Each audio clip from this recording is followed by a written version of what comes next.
Apakah terdapat orang Islam yang tidak bersungguh-sungguh untuk menguasai ilmu dan kemahiran?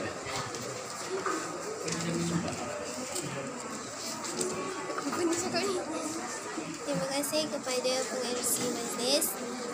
Saya Aina binti Jamal berpendapat bahawa puncanya adalah pada zaman kini kebanyakan umat Islam reka dengan perisian gadget kerana tidak mahu ketinggalan zaman. Misalnya, masa mereka sepenuhnya digunakan hanya untuk bermain gadget. Oleh itu, kita mestilah berusaha melakukan perkara yang dituntut kerana setiap perkara itu mempunyai kelebihan dan faedah yang tersendiri. Saya Nurhani Safia. Pada tempat saya, mereka terpengaruh dengan rakan yang negatif kerana mereka tidak pandai memilih kawan. Sebagai contoh, mereka bermain ketika guru sedang mengajar, tidak menghormati guru-guru maupun orang lain, dan melakukan perkara yang mendatangkan kesan yang negatif. Oleh itu, kita perlulah memilih rakan yang baik kerana kita akan terpengaruh dengan sikap mereka.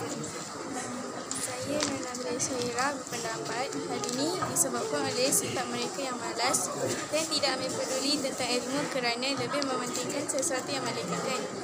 Kesannya, mereka akan kurang didikan agama iman mereka tidak kuat.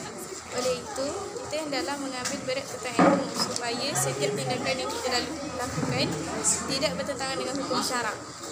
Saya Farah Aisyah berpendapat mereka dengan kenikmatan dunia kerana sudah selesa dengan kesenangan yang ada dekat dengan diri kita. Kesannya, kita mungkin akan terpesong dari agama Islam kerana tidak mengendalami Islam dengan sepenuh hati. Oleh itu, sebagai umat Islam, kita hendaklah ingat bahawa kenikmatan di dunia ini hanyalah sementara. Saya Nurhadisah binti Kalam berpendapat mereka kurang mendapat didikan daripada ibu bapa mereka kerana mereka sibuk dengan kerja mereka hingga tiada masa untuk diluangkan kepada anak-anak. Kesannya, mereka bebas melakukan perkara yang diminati seperti bermain dan menonton televisyen sehingga mereka kurang mendalami ilmu dan kemahiran. Oleh itu, ibu bapa mereka perlulah memberi perhatian kepada anak-anak supaya mereka mendapat kasih sayang dan didikan agama yang secukupnya.